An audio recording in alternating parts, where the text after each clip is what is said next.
அதாவது நாளைக்கு என்ன நடக்குங்கிறத நம்ம இன்றைக்கே தெரிஞ்சுக்கூடாது. நாளைய இது என்ன நடக்குங்கிறதே நமக்கு தெரியக்கூடாது. நான் டெய்லி 6 மணிக்கு வாக்கிங் போயிடுவேன்ப்பா, அந்த மாதிரி இயந்திரத்தனமாக இருக்கக்கூடாது. அப்படின்னா நமக்கு ஒரு திமிர் கூட வந்துடும். ஏன்னா நம்ம நினச்சது நம்ம நினைக்கிறது நடக்கும் அப்படிங்கும்போது நமக்கு ஒரு திமிர் வந்துடும். நான் காலையில் வாக்கிங் போயிடுவேன், அப்புறம் இது பண்ணுவேன் அது பண்ணுவேன், கரெக்டாக இதெல்லாம் மாறவே மாறாது அப்படின்னா நமக்கு ஒரு ஒரு திமிர் வந்துடும், ஒரு பணிவு இருக்காது, ஒரு பயம் இருக்காது. நாளைக்கு என்ன நடக்குங்கிறது நமக்கு தெரியக்கூடாது. நாளைக்கு என்ன வேணாலும் நடக்கலாம். இன்றைக்கி நீ 6 மணிக்கு நடைபயிற்சி செய்கிற, இன்றைக்கி அல்லது 6 மணிக்கு ஜிம்முக்கு போகிற, நாளைக்கு 6 மணிக்கு என்ன பண்ணணுங்கிறத உன் மனநிலை தான் தீர்மானம் பண்ணணும். இன்றைக்கி எனக்கு நான் வாக்கிங் போகணும் அல்லது நடைப்பயிற்சி செய்யணும், உடற்பயிற்சி செய்யணும் அப்படிங்கிற எண்ணம் எனக்கு இன்றைக்கி ஏற்படுது. ஆனால் இது இன்றைய மனநிலை, ஒரு ஆர்வம். அந்த நேரத்தில் எனக்கு ஒரு ஆர்வம் இருக்குது. அந்த மனநிலை தான் நம்ம வேலையை தீர்மானிக்குது. நாளைக்கு காலையில் 6 மணிக்கு நம்ம மனநிலை என்னவா வேணாலும் இருக்கலாம். தூங்கணும்னு தோணலாம். அப்போ அந்த மனநிலை தான் அந்த நேரத்திலோட வேலையை தீர்மானிக்கணும். ஒரு ஆர்வம்னு ஒன்று இருக்குல்ல, அந்த ஆர்வம் தான் நமது வேலையை தீர்மானிக்கிறது. அப்போ நம்ம முன்கூட்டியே நாளைக்கு நான் இதை செய்வேன் அப்படின்னு சொல்லாமல் இருக்கிறது நல்லது. அப்படி நினச்சிட்டா மெத்தனமாயிடும்.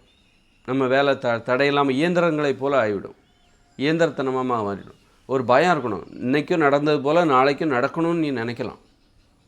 நடந்தால் நல்லது, நடக்கும்னு நீ உறுதியாக சொல்லவே கூடாது, உறுதியாக நம்பவே கூடாது.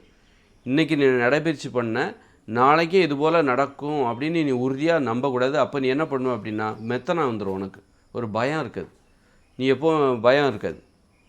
நாளைக்கு நீ நடந்தால் கூட அது ஒரு உணர்வுபூர்வமாக இருக்காது, ஒரு இயந்திரத்தனமாக இருக்கணும். நீ இன்றைக்கி நடைபயிற்சி செஞ்சப்பா, அப்பாடா ஒரு திருப்தி, நாளைக்கும் இருக்கணும்னு நீ ஆசைப்படு. நாளைக்கும் நடந்துச்சுன்னா சந்தோஷப்படு. ஆனால் நாளைக்கு நடக்கும்னு நீ இன்றைக்கே நம்பாத, எதிர்பார்க்காத. நீ நாளைக்கு என்ன வேணாலும் நடக்கலாம். ஆனால் நாளைக்கு இந்த மாதிரி நடந்தால் நல்லாயிருக்கும், இதுதான் சரி, இதுதான் நல்லது. இந்த மாதிரி காலையில் நான் 5 மணிக்கு எந்திக்கணும், நாளைக்கு 5 மணிக்கு எந்திப்பேன்னு உறுதியாக நம்பாத. எழுந்தால் நல்லது, அதுதான் நல்லது, அது நடக்கணும்னு நினச்சிக்கோ. நடந்தால் நல்லது, ஒரு நடக்கணும்னு ஒரு பயத்தோடு இரு. ஆனால் நாளை காலையில் நான் இப்படி தான் இருப்பேன்னு நீ ஒரு இயந்திரத்தை போல் முடிவு செய்யாத. ஏன்னா அந்தந்த நேரத்தில் நம்ம மனநிலை தான் நாம் என்ன வேலை செய்யணுங்கிறத முடிவு பண்ணுது.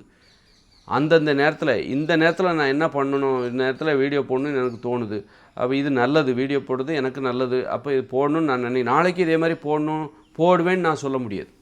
இது நல்லதுங்கிறதுக்காக நாளைக்கு என்னுடைய மனநிலை என்ன வேணாலும் இருக்கலாம். நாளைக்கு அப்போ நாளைக்கு என்ன நடக்குமோங்கிற ஒரு பயத்தோடே இருக்கணும். அதுதான் அப்போ தான் நமக்கு ஒரு பணிவு இருக்கும், ஒரு திமிர் வராது. நான் எவ்வளோ பெரிய ஆள் தெரியுமா அப்படிங்கிற எண்ணமெல்லாம் ஏன் வருது அப்படின்னா, இந்த மாதிரி நம்ம நினச்சதை செஞ்சுருவோம், நாளைக்கு இப்படித்தான் இருக்கும், நான் இதெல்லாம் பண்ணிவிடுவேன், முடிச்சிருவேன், கிழிச்சிருவேன் அப்படின்னு சொல்கிறாங்க பாருங்கள். அவங்களுக்கு தான் இந்த திமிர் வரும். நாளைக்கு தான் நான் இதை பண்ணிவிடுவேன், நான் 50,000 1 லட்சம் சம்பாதிப்பேன் அப்படிங்கும்போது, சம்பாதிப்பனோ மாட்டேன் அப்படிங்கிற மாதிரி நாளைக்கு என்ன நடக்குங்கிறத நாளைய மனநிலை தான் தீர்மானிக்கிறது. அப்படி ஒரு வாழ்க்கை வாழ்ந்தோன்னு வச்சுக்கோங்களேன், நம்ம பணிவாக இருப்போம். நல்லது நடக்கணும், நாளைக்கு நல்ல விஷயங்கள் நடக்கணும், நம்ம நல்லதுன்னு நினைக்கிறது நாளைக்கு நடக்கணும்னு நம்ம எதிர்பார்க்கணும். நடந்தால் நல்லது, அந்த ஒரு பயம் இருக்கணும், அந்த பக்திங்கிறது இருக்கணும்.